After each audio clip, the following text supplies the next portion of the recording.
In 2010, when Bitcoin was worth less than $1, Joby Weeks saw a future in the digital currency.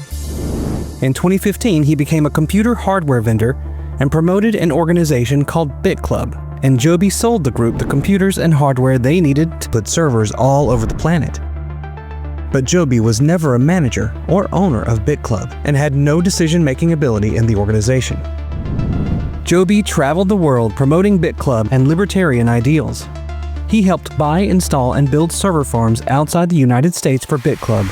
All transactions occurred in Bitcoin instead of US dollars, and BitClub was closed off to American investors. In other words, BitClub operated outside of United States jurisdiction and regulation. According to blockchain, before it was confiscated, BitClub has mined over 92,000 Bitcoins and 500,000 Ethereum. But what was Bitcoin? And more importantly, how were global governments going to tax it, track it, and control it?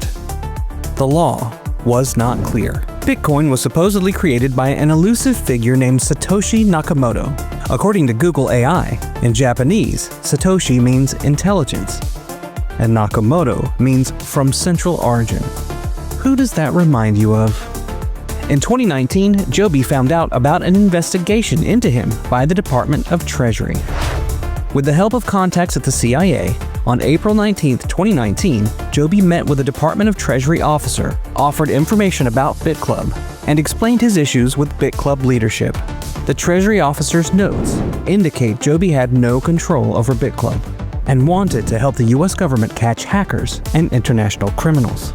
In December 2019, due to the actions of the owners of BitClub and an overzealous Department of Justice, Joby Weeks was arrested by the United States government, locked up in various prisons for 11 months, and put in a situation where it was either confess to a crime he didn't commit or spend the rest of his life behind bars. At that point, Joby had amassed nearly $500 million in digital currency. Despite no valid reason to do so, agents of the government took Joby's Bitcoin wallet, denying him the ability to legally defend himself properly.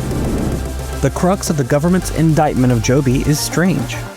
The indictment shows Joby told BitClub users to use a VPN, which is simply smart security advice.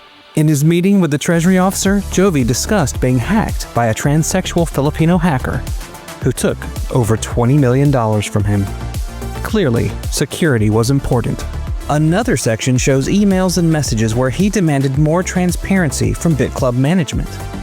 And the Department of Justice's smoking gun against Joby? In a communication where Joby was negotiating new server purchases with the owners of BitClub, he stated, "We can't just sell people mining hardware in BitClub and then not use the money to buy equipment. It's not right.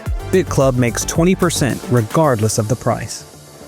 Under tremendous duress and increasing pressure from the government's targeting of digital currency, Joby was denied bail, his right to a speedy trial, and states he was tortured until he took a plea deal, which included a crime he wasn't even indicted for: tax evasion.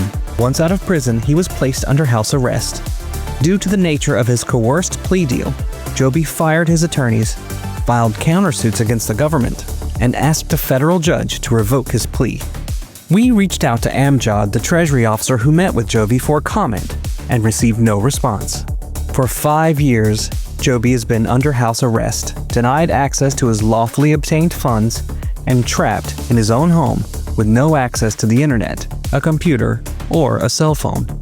It's one of the most egregious violations of due process and civil rights we've ever seen, and a perfect example of the kind of lawfare exacted on citizens through government overreach. Now, Bitcoin is worth nearly $120,000 per coin, meaning the US government not only robbed Joby of his wealth, but when it cracked down on BitClub, the US government also seized the servers that investors had purchased to mine the currency. How many BitClub investors were defrauded, not just by the actions of BitClub's owners, but by the federal seizure of servers and assets? I recently met with Joby Weeks in an interview on a very important day in his life, the day his son was born. This interview is significant not just because of the crimes against Joby, but to highlight problems in our government we need to fix. Presenting the trials of Joby, a BrokenTruth.tv exclusive interview.